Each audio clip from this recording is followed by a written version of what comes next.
Hidayət Allahın insanı düz yola istiqamətləndirməsidir. Yəni insan ömrü boyu Allahın hidayətinə ehtiyaclıdır. Allaha doğru gedən yol uzun bir yoldur, müxtəlif mərhələlərdən ibarətdir və bu mərhələləri keçmək üçün Allah gərək insanın əlindən tutsun, insana yol göstərsin. Bu bircə dəfə baş verən bir proses deyil ki, Allah yolu insana göstərsin, sonra insan öz başına bu yol getmiş olsun.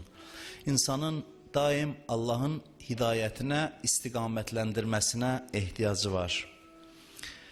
Allah insanı yaratdıktan sonra insanla bircə işi var.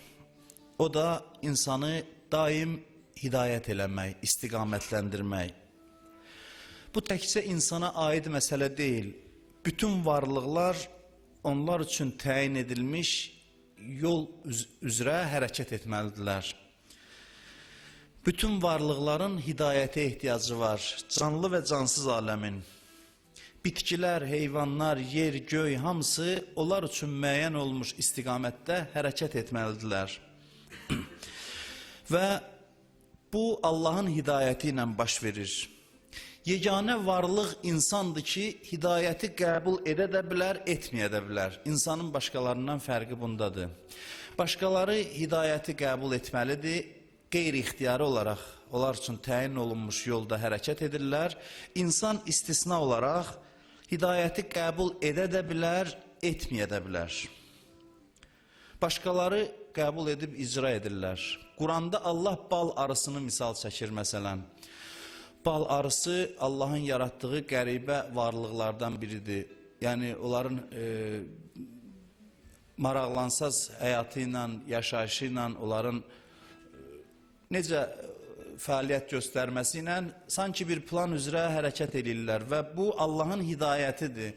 Quranda qeyd olunur ki, sənin Rəbbin bal arısına ilham etdi.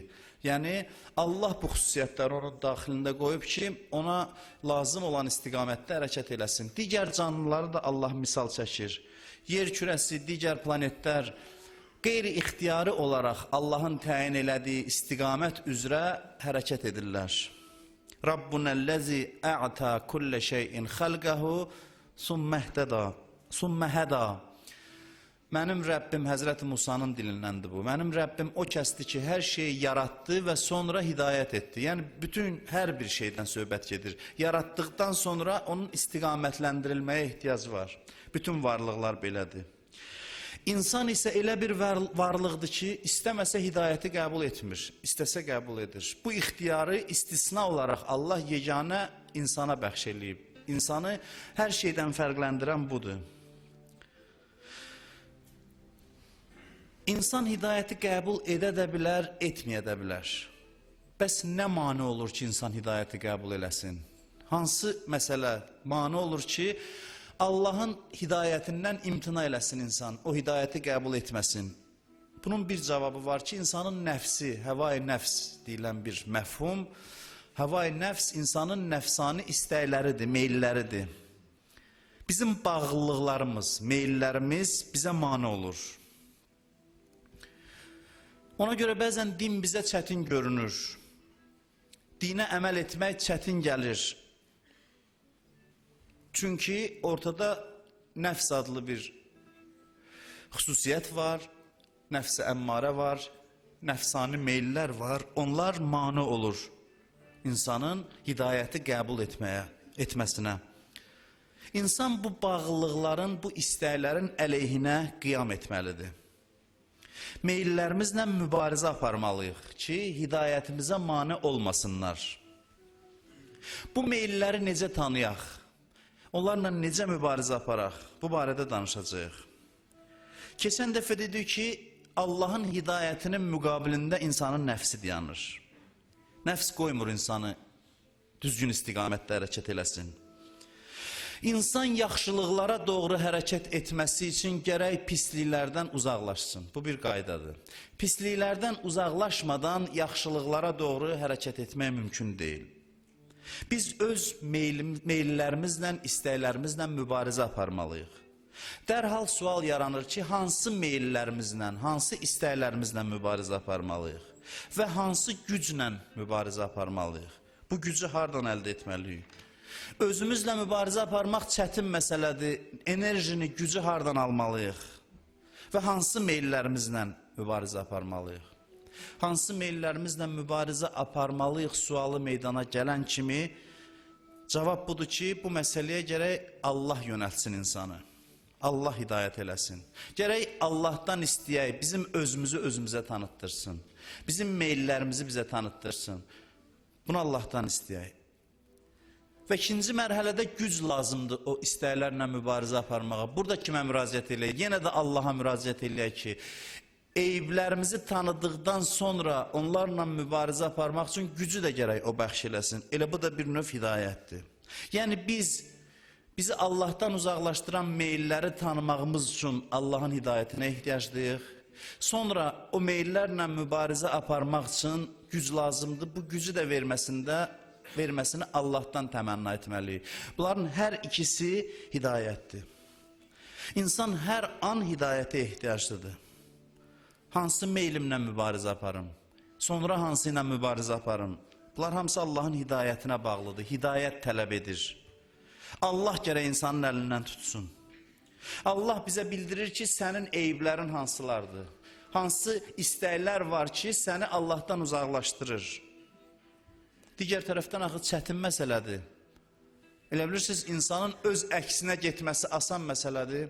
İnsan öz istəklərinə qarşı rahat gedə bilir. Xeyli çətin məsələdir. Və bu çətinliyi asanlaşdıran nədir? Allahın verdiyi güc. Deməli, insan hər an Allaha möhtacdır, Allaha ehtiyaclıdır. Bu bir sirdir Allahla bəndəsi arasında. İnsan gərək özü diqqətli olsun, özü tapsın və bu tapmaqda Allah yardım eləyəcək. Bizdən tələb olunan diqqətdir. Biz diqqət eləsək, Allah bizə maniyələri tanıtdıracaq, eyiblərimizi tanıtdıracaq. Bizdən tələb olunan diqqətdir. İnsan gərək daxilində bir çox məsələləri həll eləsin. İnsan bir zavoda bənzəyir. Fəzilətlər istehsal eləməlidir. Nur istehsal eləməlidir. Bu istehsal prosesi insan daxilində necə baş verir?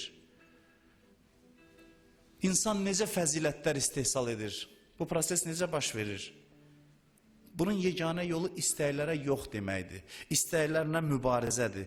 Bir istəyi insan qayçılayırsa, yerində fəzilət çiçəklənir. Bu qaçılmaz bir qaydadır. Harada insan istəyinə yox deyir, istəyini qayçılayırsa, onun yerində düzəlir fəzilətlər, üstünlüklər, gözəl xüsusiyyətlər. Bu insanın yaradılışının qaydasıdır. Heyvan və mələk belə deyil. Heyvan istədiyinə əməl eləyib inkişaf eləyir. Mələk istədiyinə əməl eləyib inkişaf eləyir. Birincisi meyli ota, ələfədir məsələn. Digərinin meyli Allahı zikr etməyədir. Hər ikisi istədiyini edərək təkmilləşir, inkişaf edir. Onlardan mübarizə tələb olunmur. O insandır ki, onun dəyərsiz istəkləri də var. O insandır ki, özü ilə mübarizə aparıb inkişaf eləməlidir. İnsanı insan edən budur. İnsanı insan adına layiq edən bu xüsusiyyətdir. Bu insanın var olmasının fəlsəfəsidir. İnsan buna görə yaşayır və din gəlir bizə proqram təqdim edir. Hansı proqram əsasında biz özümüzlə mübarizə aparmalıyıq? Biz bir ömür çarpışmadayıq, özümüzlə mübarizədəyik və din bunun istiqamətlərini bizə müəyyən eləyir. Allah gərək bizə yol göstərsin ki, hansı istəklə və necə mübarizə aparaq. Allah həm bizi agah edir, həm də enerji verir mübarizə aparmaq üçün. Hər ikisini Allah eləyir. Həm göstərir, həm güc verir. Allahın işi yalnız göstərmək deyil, əlindən tutub aparmaqdır insanı. Həm birbaşa eləyir, həm peyğəmbərləri və imamları vasitəsilə. Məşhur hədis var. Bəlkə çoxlarınız əzbər bilirsiniz, Məhərrəm ayında çox deyilir bu hədis. İnnəl Hüseyn misbahul huda. Hüseyn hidayət çırağıdır. Çırağın işi nədir? İşıqlandırmaq, göstərmək. Yalnız göstərməkmi? Xeyr. Və səfinətün necah və nicat gəmisidir. Təkcə sahili göstərmir, həm də batanları mindirib aparır. Hər iki işi görür. Həm hidayət çırağıdır, yolu göstərir, həm də səfinətün nəcah, nicat gəmisidir. İnsanın əlindən tutub aparır. Allah bu işi görür. Həm bizə yolu göstərir, həm o yolda irəliləməyimizdə yardımcı olur, əlimizdən tutur aparır. Biz hidayətə ehtiyaclıyıq həmişə. İki cəhətdən. Birincisi, hansı istəklə mübarizə aparaq? Necə mübarizə aparaq? Bu bir. İkincisi, Allahın köməyinə ehtiyaclıyıq. Bu da bir növ hidayətdir. Biz bir addım atırıq, Allah 10 qədəm bizə tərəf gəlir. Növbəti mərhələdə yenə addım atırıq, yenə Allah bizə tərəf gəlir. Yardım göstərir. Qəlbimizə təsir qoyur. Allahdan istəyər isə Allah qəlbimizə qüvvət verir. Allahın övliyalarında da bu xüsusiyyət var. Hələ mən imamları misal çəkmirəm. Bir nəfər alim deyir ki, mən getmişdim Əllamə Bəhaüddinin yanına. İnsanların mənəvi bir problemi olanda gedirlər, bəzən mərifət sahiblərinə deyirlər, onlardan yol istəyirlər. Deyir, bütün yol boyu düşünürdüm, yol boyu fikirləşirdim ki, mənim bu eybim necə əlac eləmək olar? Eybim nə idi? Eybim buydu ki, mən insanların fikrinə çox önəm verirdim. Bu böyük eybdir insan üçün. Yəni, nə deyərlər? Yaxşı iş görəndə insanlardan təşəkkür gözləyirdim. Pis iş görəndə insanların qınağını fikirləşirdim. Yəni, insan məsələsi mənim üçün çox önəmli idi. Cəmaatın mənə necə baxması. Bu məni narahat eləyirdi. Deyir, mən onun yanına getdim, sözümü deməmişdən qabaq, elə mənlə görüşən kimi dedi, bu nə daxı bu qədər önəm verirsən, cəmaat belə dedi, cəmaat elə dedi. Mən deyir, mat heyran qalmışdım ki, mən buna söz deməmiş, bunu hardan bildi və sonra onun yanından çıxanda öz-özümə fikirləşirdim ki, gör necə mərifət sahibidir ki, mənə eybimi göstərdi, bildi yəni. Amma birazdan deyir, mən hiss elədim ki, həmin bu hiss məni tərk eləyib. Yəni, artıq mənim üçün önəmli deyil və o gündən artıq mənim üçün əhəmiyyətli deyil. Onun bir sözü ilə daxilimdə dəyişiklik yarandı. Allah da belədir, Allah öz övliyaları vasitəsilə belə istiqamətləndirir. Həm eybi göstərir, həm də eybi aradan aparmaq üçün güc verir. Bəzən də qəlbə müdaxilə eləyib insanın halını dəyişir, qəlbini səhmana salır. Bütün bunlar Allahın əlindədir. İnsan gərək Allaha tapşırsın həyatını. Allahın hidayətinin ixtiyarında qoysun. Elə olarsa Allah ya günah çıxartmayacaq bizim qabağımıza. Ya günah çıxardanda elə bir güc verəcək ki, o günaha rahat qalib gələcək. Zərbə vurub keçəcək. O deyir, Allah tövfiq versin, müvəffəqiyyət versin. Tövfiq məsələsi çox mühümdür. Allahın tövfiqatı, müvəffəqiyyəti olmalıdır ki, insan bəzi məsələlərdə istiqamət tapa bilsin. Allah insanın həyatını nizama salır. Bəzən bir yaxşı dost göndərir insana. O əlindən tutur, qoymur fəsada tərəf getsin. Bir də görürsən, ruzunu kəsir, fəqirlik verir. Çünki bizi tanıyır, bilir ki, bəzilərimizin əlinə imkan düşəndə günaha tərəf qaçacaq.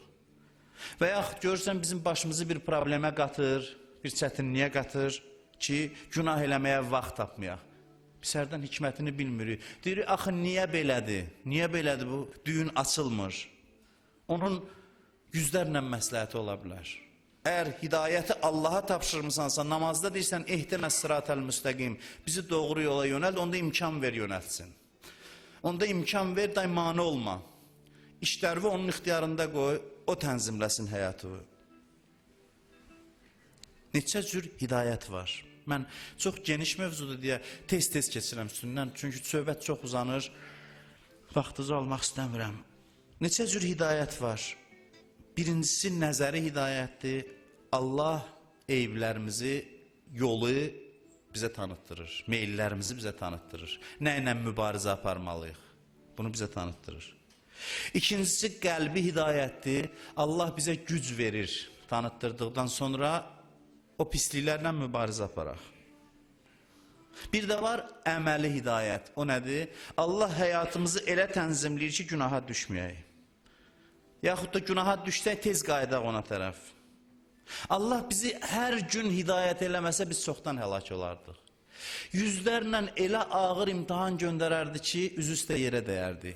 Amma görürsən, rahat imtahanlar verir, bir neçə dənə gün ərzində əlimizdən tutur ki, biz qələbə çala bilək.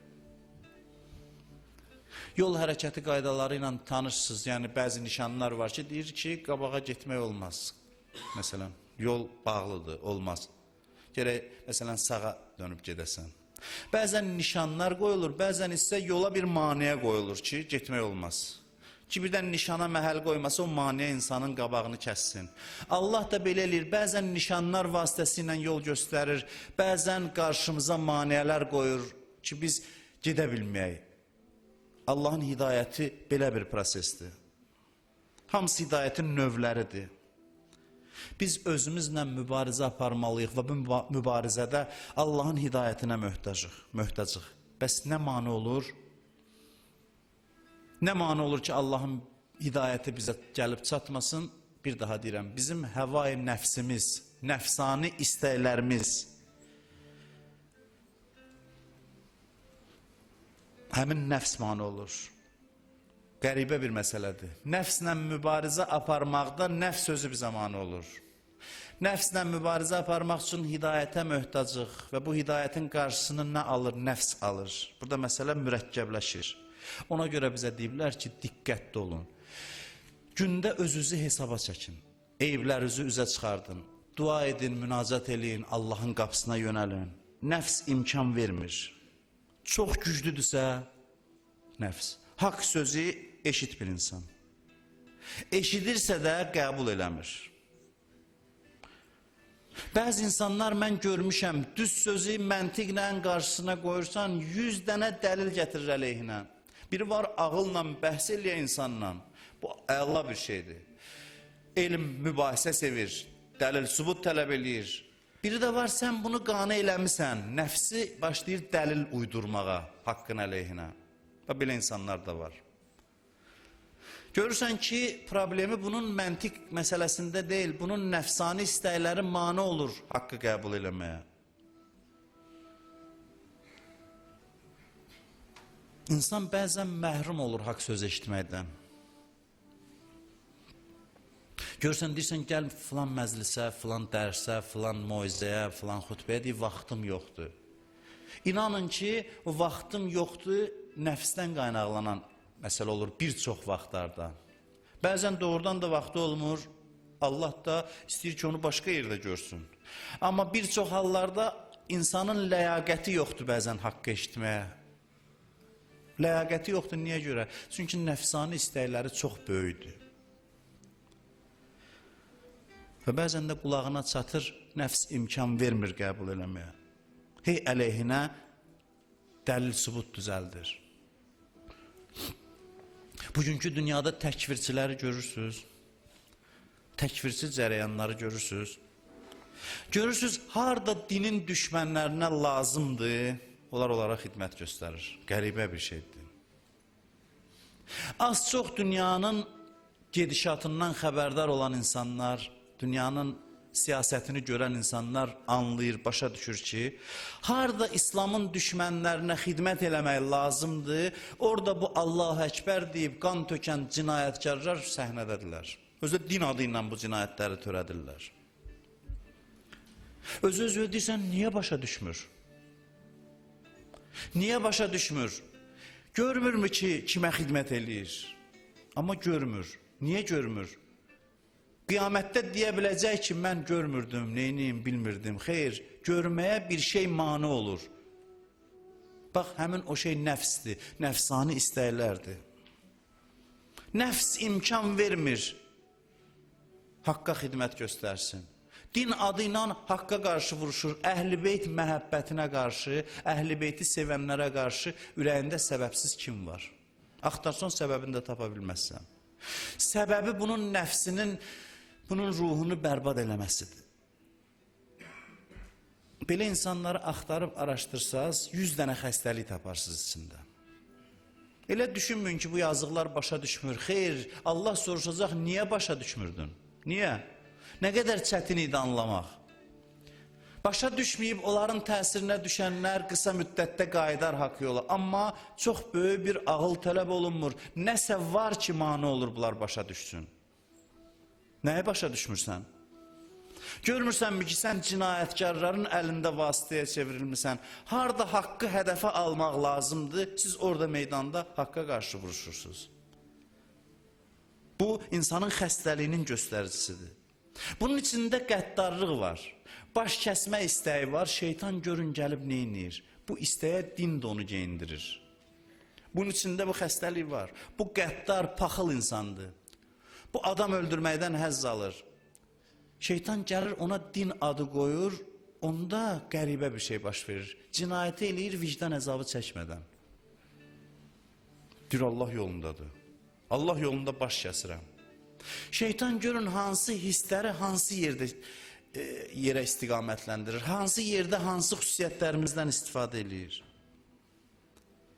Gəldilər İmam Cəfər Sadiq əleyhissalamdan soruşdular ki, Bəni İsrailin avam adamları var idi. Alimlər onları aldadırdılar, haqq yoldan azdırırdılar. Onlar məsuliyyət daşıyır, buyurdu, bəli. Onlar da cinayətkardır, aldanmaq özü də yol verilməzdi. Aldanmısansa səbəbin axtar, içində nəsə xarablıq var ki, yalan söz aldanmısan. Hər aldanmaq başa düşməməzlikdən deyil, bəzən aldanmaq bir çox vaxtlarda insana sərf eləyir deyə insan aldanır. İnsanda hansısa bir əxlaqi çatışmazlıq var ki, insan aldanır, batıl sözü haqq olaraq qəbul eləyir. Nəfs imkan vermir, insan hidayət olunsun. Allah da kəsir hidayəti, əvvəl haqqı göstərir, insan qəbul eləmir. 100 dənə dəlil gətirir əleyhinə. Allah neynir? Allah da göstərmir, hidayətini kəsir. İmkan vermir qulağı eşitsin. Qulağı haqq sözü eşidə bilmir. Müasir dünyadan danışsaq, qərb dövlətlərinin bir çoxunun bu qədər cinayətlərini görəndən sonra yenə də onun nağıllarına inananlar varsa, bəs vicdan harda qaldı? Nə qədər sübut eləməyə ehtiyac var? Vicdanı niyə öldürmüsən içində? Bu qədər cinayətlər törədirlər, günahsız insanları öldürürlər, onların xeyir duası ilə, özlərini inkişaf eləmiş müasir dünya adlandıranların xeyir duası ilə. Nə qədər bunlar aldanmaq olar? Bunlara aldanan bəraət qazandıra bilər özünə, heç cür qazandıra bilməz. Biz bəzi şeyləri qəbul edirik çünki nəfsimiz belə istəyir. Yalandan dəlil, sübut düzəldirik. Mən bunu çox oxumuşdum və mən deyim ki sizə, Peyğəmbərlərin dininin əsas məntiqi budur. Get-gedə yaşım keçdikcə, bunu ağsaqqallar bəlkə çox yaxşı bilər, bəzi məsələlər var ki, yaşla insan onları anlayır. Yaş keçdikcə mən bir şeyi başa düşürəm ki, get-gedə. Hərçənd ki, bunu Quran və hədislər deyir, dinin əsas təməllərindən biri budur. O nədir? O budur ki, insanın əqidə seçiminə onun əxlaqi xüsusiyyətləri təsir qoyur. Qəribə bir şeydir bu. Biz elə bilirik ki, əqidə ayrı şeydir, əxlaq ayrı şey. Amma mənəviyyatın insanın əqidəsinin seçiminə birbaşa təsiri var. Bir çox bəhslər elmi bəhslər deyil, insanın içərisindən qaynaqlanır, daxilindən qaynaqlanır. Diqqətlə fikir versiniz, görərsiniz ki, ideologiyalar insanların xarakterinə uyğundur. İnsanın seçdiyi ideologiyalar, mənəvi dərəcəsinə uyğundur. Məsələn, bolşevizm özü, mən həmişə fikir vermişəm, paxıl adamlara sosialist ideyaları. Bəzi insanlar təbii ki, o ideallarla yaşayıb, heç mahiyyətinə varmıyor. Mən onları nəzərdə tutmuram. Amma bəzən görürsən ki, insanların içində bir paxıllıq var, həsəd var. Zəngin insanları görür, ona qarşı qıcıq yaranır içində. Sinfi mübarizə ideologiyası bu əxlaqi rəzilliyə söykənib. Varlılarla mübarizə, hansı cəmiyyətdə ağıllı insanlar varlılarla mübarizə aparar? Niyə görə mübarizə aparmaq lazımdır? Söhbət haram qazancdan gedirsə, bəli, haram qazanc olmamalıdır. Amma ki, sərvətin özü ilə mübarizə aparmaq bərabərlik adında bunun içində bir əxlaqi həm də bir rəzillik dayanır. Nə qədər də bunu ideoloji rəngə bürüsələr də əxlaqla sıx əlaqəli məsələdir. Bəzi inanclı insanlarda da var, dindarlarda da var. Təəssüf ki. Bir dənə zəngin insan görən kimi qıcıqlanır və başlayır onun əleyhinə danışmağa. Din adı ilə başlayır onu vurmağa. Zahidlik belə gəldi, zöhd, təqva belə getdi. İndi peşman olub biri bir məsələn yaxşı paltar geyinib. Bunun ürəyində ona qarşı həsəd yaranır. O həsədi ifadə eləyəndə demir ki, mənim gözüm səni götürmür. Deyir, Allah belə buyurub, sən belə eləyirsən. Axı sən nə bilirsən bu onu hardan qazanır? Niyə görə sən bunu pis istiqamətə yozursan? Düşüncəyə əxlaqın təsiri çoxdur. Mənəviyyatın təsiri çoxdur. Bir tanınmış yazar var. Jurnalistdir, mənim özümlə danışırdı. Onu samvuz tanışsınız, mən istəmirəm ad çəkim burada. Dedi ki, mən bir dəstə insana qoşulmuşdum. Onların əqidəsi də nə idi, onu da demək istəmirəm. İstəmirəm ki, burada sonra kimsə ona cavab versin. Mən istəmirəm o konkretləşdirim mövzunu. Dedi, mən filan əqidənin tərəfdarları olan insanlara qoşulmuşdum. O düşüncələri zahirən elə bilirdim, bölüşürəm. Sonra deyir, bir müddət onlarla ünsiyyətdən sonra məni vəhşət bürüdü. Gördüm, onlar nə qədər rəzil insanlardı. Və bu mənə səbəb oldu ki, mən onlardan uzaqlaşım. Mən elə bilirdim ki, bu yolu ağlımla, fikrimlə, düşüncəmlə seçmişəm. Amma gördüm ki, bunu seçənlər də ağılları ilə seçməyib. Onların nəfsani istəkləri, mənafeləri gətirib buna çıxardır ki, onlar bəzi şeyləri inkar edir. Və sonra danışdı mənə ki, onlar haradan nə qədər pul alırlarmış, neynirlərmiş. Və ümumiyyətlə, şəxsi insani münasibətlərinə baxdım, gördüm, qorxunc insanlardır. Amma zahirən deyirsən ki, haranın bir cür düşünmək haqqı var. Haqqı var düşünmək haqqı. Amma bu düşüncəyə təsir eləyən amil nədir? Din bunu qabardır ki, insanların düşüncəsinə onların nəfsani istəkləri təsir qoyur. Ona görə bəzi düşüncələrə görə Allah adamı qınayır. Niyə görə qiyamətdə qınayır? Deyə bilər ki, ilahi mən belə düşünmüşəm, deyir, məni öldürməyəcəksən ki. Deyir, yox, niyə belə düşünmüsən? Axı, niyə haqq gün kimi aydın ola, onu sən görməmsən? Deməli, sənin içində nəsə var. O nəyə göstərəcəklər qiyamətdə bizə? Həyatda bütün səhv baxışlarımızın səbəbini ortaya qoyacaqlar. Səhv baxışlarımızın. Biz görəcəyik ki, səhv baxışlarımız hərəsi bir nəfsani istəkdən qaynaqlanırmış. Bax, maraqlı məsələ budur.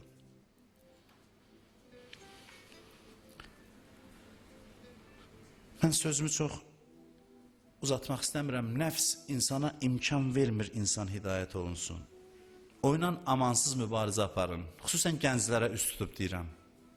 Nə qədər ki, o əxlaqi rəzilliklər qəlbinizdə kök salmayıb, onlarla mübarizə aparın.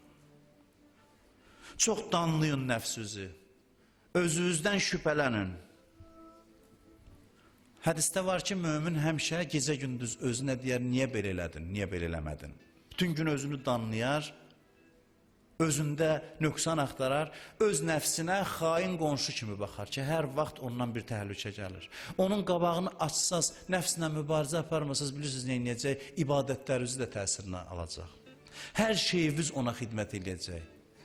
Maddi və mənəvi həyatınız onun təsirinə düşəcək. Həlak olacaqsınız. Niyə görə deyirlər, günahdan çox tövbə eləyin? Tövbə eləyin, hər gün tövbə eləyin. Ona görə ki, günah bilirsiniz niyə pisdir? Çünki nəfsin istəyinə uyğun əməldir. Günahın pisliyi bundadır ki, günah nəfsin istəyinə uyğun əməldir. Ona görə göz yaşı tök, çünki günahla düşmənivə yardım eləmisən. Sənin ən böyük düşmənin öz nəfsindir. Günahla düşmənivə yardım eləmisən. Hidayət yolunu bağlamısan. Quran bilirsiniz nə buyurur? Buyurur ki, şeytan öz dostlarına fikir ilham eləyir, vəsvəsə eləyir. Yəni, vəh göndərir şeytan öz dostlarına. Bu elə bilir ki, bunun ağlına gəldi, belə düşünürəm. Sən demə, o buna ilham eləyir. İlham sözünü burada işlətmək düz olmaz. Vəsvəsə eləyir, nəql eləyir o fikirlər onun ürəyinə. Şeytan danışır bunu ilə, halbuki Allah danışmalıydı. Mələklər danışmalıydı. Mələklər yol göstərməliydilər, şeytan yol göstərir. Niyə görə? Çünki Allahın hidayət yolunu bağlayıb. Şeytan nəyə istinad edir? Mesajlarını nəyin vasitəsilə ötürür bizə? Şeytan mesajlarını bizim ruhumuza nəfsimiz vasitəsilə ötürür. Nəfs onun istinad nöqtəsidir. Ona söykənir, bizə sözlər çatdırır. Oturub fikirləşir İbn-i Mülcəm, ağlayır. Allah'tan istəyir ki, ilahi, qismət elə əlini öldürə bilim. Bax, görürsən? Allah əlinin tərəfindədir. Aliyyum mə'l haqq və haqq mə'ali. Haqq əli iləndir, əli haqqınandır. Bəs bu niyə belədir? Bu Allah'tan istəyir ki, kömək eləsin, haqqı öldürsün, haqqın təmsilçisini öldürsün. Niyə? Çünki əyri görür. Niyə əyri görür? Qiyamətdə bəhanə gətirə biləcək ki, mən elə bildim əli nahaqdır, yox. Nə idi səbəb olan ki, düzü əyri görürdün? Mənim həyatda hər şeyin bir səbəbi yoxdur. Nə idi səbəb olan, nə səbəb oldu ki, düzü əyri gördün? Allah'tan yardım istədin ki, onun dostunu öldürəsən. Kaş adam səhvini başa düşə. Mən gənclərə müraciət edib deyirəm, nə zaman səhvinizi başa düşdüsə Allaha şükr eləyin. Böyük neymətdir. Hədisdə var, bir insan günah eləyir. Günah edəndə başa düşsə ki, günah eləyir, Allah onu bağışlayacaq. Çox şey tələb olunmur. Biləsən ki, səhv eləyirəm. Bəzən bu kifayətdir ki, sən bir həddə yaxşı insansan. Amma vay o gündən ki, pis elədin, yaxşı hesab elədin. Pis iş gördün, yaxşı saydın pis işi. Vay o gündən insan cinayət eləyir, elə bilir xeyir iş görür. Nəfs adamı bax bu qədər azdıra bilir. Ona görə amansız olaq. Əleyhissalamın gözəl sözü var, bütün sözləri gözəldir. Həmmam xutbəsində ən çox yadımda qalan sözlərdən biridir. Möminləri, təqvalıları tərif eləyərkən belə buyurur. Buyurur ki, çox gözəl vəsf eləyir. Buyurur, axirət üçün nəfsini yorar. Axirət üçün nəfsini yorar, insanları öz nəfsindən arxain eləyər. Nə gözəl xüsusiyyətdir bu. Nəfsini yorar, yəni nəfsinin başına oyun açar. Amansız olar. Ona görə dinimiz gəlir, bütün ictimai mübarizələri kiçik sayır nəfslə mübarizənin qabağında. İnsanlar döyüşdən qayıdır, müsəlmanlar düşmənlə vuruşub gəlirlər, Peyğəmbər qabaqlarına çıxır, deyir, salam olsun kiçik cihadı başa vurub gələnlərə. Təəccüblənirlər. Kiçik cihad nədir? Biz neçə gündür döyüşdəyik, yolda yox, əziyyət çəkirik, düşmənlə vuruşuruq. Kiçik cihad budursa böyüyü hansıdır ya Resulallah? Vurur ki, böyük cihad, ən böyük cihad nəfslə cihaddır. Özünü yemməyib, öz daxilində nəfsi məğlub eləməyib, ictimai ədalət haqqında danışan insanlar özlərini və hamını ələ salıblar. Öz daxilində ədaləti bərqərar eləməyən insanlar başqalarına hansı ədaləti bəxş eləyə bilərlər? Onların mübarizəsi də paxıllıqdandır. Baxmayın, hansısa bir adlar qoyublar. Öz daxilini səhmana salmayan insanlar. Rəcəb ayıdır, çox müqəddəs bir aydır. Allah ayıdır, hədislərdə qeyd olunur. Ramazan ayına hazırlıq ayıdır və bu ay ilə bu işlər üçündür. Özünüzə xahiş edirəm, vaxt çox ayırın. Bu maddiyyat səs-küyünün içində özümüzü itirməyək, özümüzə qaydaq. Həyat tez sürətlə keçib gedir. Səhvləri düzəltmək üçün Allah fürsət verir. Hər gün bu fürsəti verir. Amma bəzi ayları xüsusi qeyd eləyir. Deyir, bu aylar xüsusi aylardır. İnsanlar bu aylarda özlərinə müraciət eləsinlər. Özləri ilə məşğul olsunlar. Mümkündürsə, gücünüz çatırsa bir gün, 2 gün, 3 gün, nə bilim nə qədər gücünüz çatırsa oruç tutun. Bəzi günlərin xüsusi zikirləri var, istiğfar zikirləri var, dualar var. Ən başlıcası düşünün, özünüzlə tənha qalın, öz eyiblərinizin siyahısını tutun. Zaman azdır, insan öz istəkləri ilə, özü ilə mübarizə aparsın gərək, özünə qarşı getsin. Özdə get-gedə fəza şəffaflaşır. Get-gedə hər şey aydınlaşır. Bugün elə bir zamana gəlib çatırıq ki, artıq azan insan, düz yoldan azan insan özünü qınamalıdır. Başqa heç kəsi yox. Axir zamanda qəribə bir sözdür. Bunu deyib sözümü yekunlaşdırım. Axir zamanda insanlardan Allahın gözləntisi çoxdur. Zahirən deyə bilərsiniz ki, axı bizim başımızın üstündə imam yoxdur. Keçmişdəkilər imamlarla, peyğəmbərlərlə yaxın olublar, sözlərini soruşublar. Amma bizdən gözlənti niyə çoxdur? Ki biz imamdan uzağıq, imam qeybdədir, Gözlenti ona görə çoxdur ki, axirət zamanda fəza şəffaf olur, aydınlaşır hər şey. Möcüzəyə ehtiyac yoxdur, Musa əsanı vursun, dənizə yarsın. Hadisələr elə inkişaf edir ki, haqqı nahaqdan seçmək asanlaşır, şəffaflaşır məsələ. Ona görə bizdən gözlenti çoxdur. İmam yoxdur əvəzində haqq batildən daha tez seçilir. İnanın dünyada cərəyan eləyən hadisələr az qalıb qışqıra-qışqıra fəryad eləsin ki, haqq kimdir, nahaq kimdir. Bütün dünya get-gedə şəhadət verir ki, meydanda kim qalıb, dava kimi iləndir. Bunun hamısı artıq görsənir. Bir daha deyirəm, bütün bu zülümlərdən sonra kimsə həmin o yad mədəniyyətlərin təsirinə düşürsə özünü qınasın artıq. Get-gedə hər şeyin mahiyyətini Allah ortaya qoyur. Birinə gəlib dedilər ki, Yezid şərab içirdi İmam Hüseynin başını kəsəndən sonra. Dedi, da dilimi şəraba vurmayacağım. Dedilər, niyə? Dedi, bir işi ki, o görüb, mən özümə yaraşdırmıram onu eləməyə.